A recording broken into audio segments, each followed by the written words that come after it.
For your object to appear correctly, each face of the model needs to look at your current view.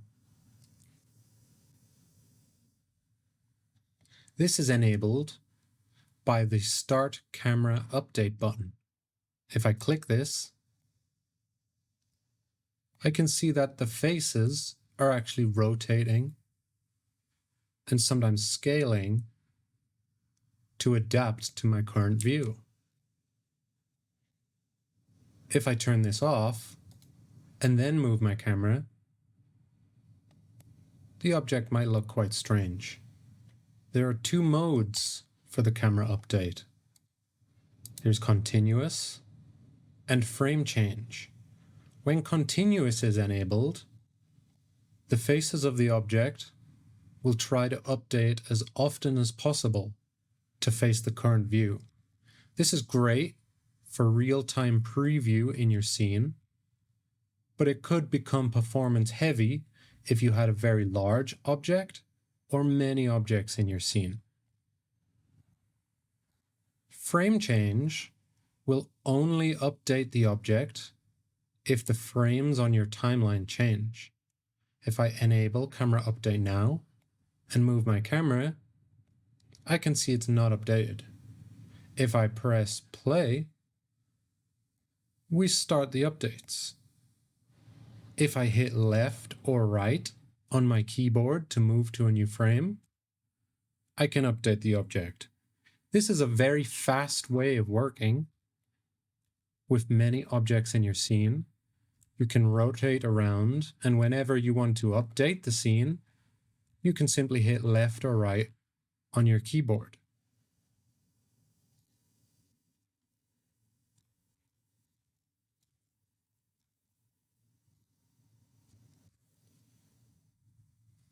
You can see in my viewport that whenever I enable camera updates, my interface changes color.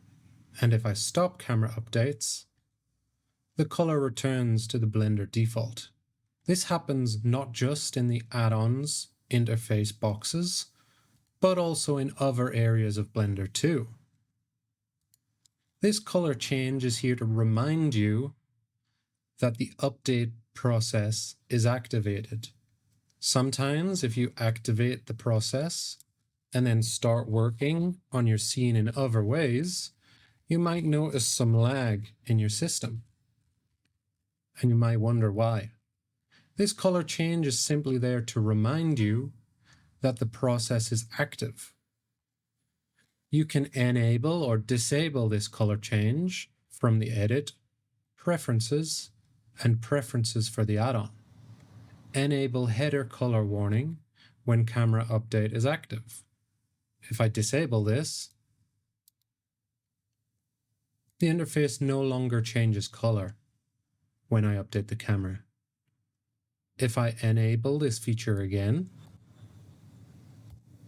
I can choose the color that I want as my warning color.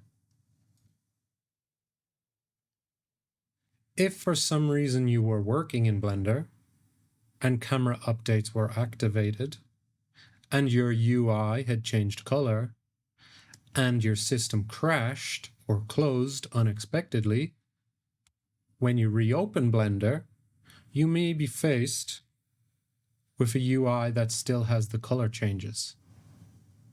But because I don't have any objects in this scene currently that are 3D GS scans, I can't see the update or stop update button for the camera.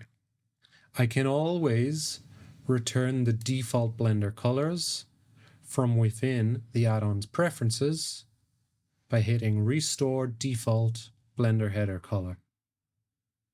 And everything is back to normal. You are free to move, scale, and rotate any of the 3D GS objects as you like.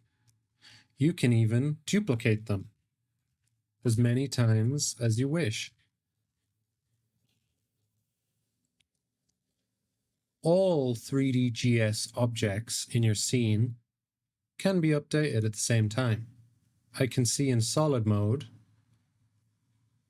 the faces of all the objects are rotating towards my current view. But now that I've increased the number of faces in the scene dramatically, my performance is being impacted.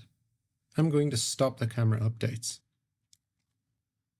I can see as I select each model, the model's name appears in the add-on interface.